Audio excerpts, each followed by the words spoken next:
ప్రవాసంలో నివాసం ఉంటున్న తెలుగు వాళ్ళందరికీ దీపావళి శుభాకాంక్షలు. తెలుగు ప్రాచీన భాష, జీవ భాష అంటున్నారు, కానీ తెలుగులోనే మాట్లాడేది అని తెలుగు వాళ్ళకి ఈ పోటీ పెట్టినప్పుడు జీవ భాష మృత భాషగా మారుతుంది అనడానికి ప్రమాద గంటికలు మోగుతున్నాయా అన్న అనుమానం నాకు. అదేంటో తెలుగుని ఎప్పుడు బయట వాళ్ళే గుర్తించారు. దేశ భాషలందు తెలుగు లెస్స అన్నాడు కన్నడ చక్రవర్తి శ్రీకృష్ణదేవరాయలు. ఆయన ఆంధ్రభోజుడు అన్నాడు. సుందర తెలుగు అనేసి ఒక తమిళ కవి భారతీయార్ గారు అన్నారు.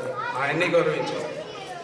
తొలి తెలుగు దిగవుటూని చార్లెస్ ఫిలిప్ ద్వారా ఆంగ్లేయుడు రూపొందించారు. ఆయన్ని గుర్తించాం. కేరళ నుండి తెలుగు భాష భాషకోశ 30 సెకండ్స్ చాలా బాగా మాట్లాడారు. Next 30 seconds. ఓకే, ఇప్పుడు 4 కూరగాయ పేర్లు చెప్తాను. ఓకే, ఇంగ్లీష్లో, తెలుగులో చెప్పండి.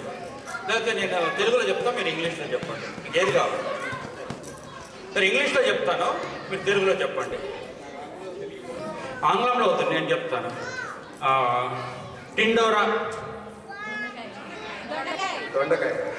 అతనికి పోటీ, మీరు దయచేసి కామ్గా ఉండండి. దొండకాయ.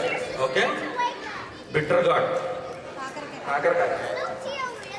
ఇప్పుడు అసలు కథ, టమాటా, రాములకాయ. రాములకాయ. రాములకాయ. ఏం ములక్కాయ? రాములకాయ. వ్యాఖ్యానికి కొంచెం తెలుగు బలహీనంగా ఉన్నట్టు. ములక్కాయ పొడుగుంటుంది. ఇది రాములకాయ. బాగుంటుంది.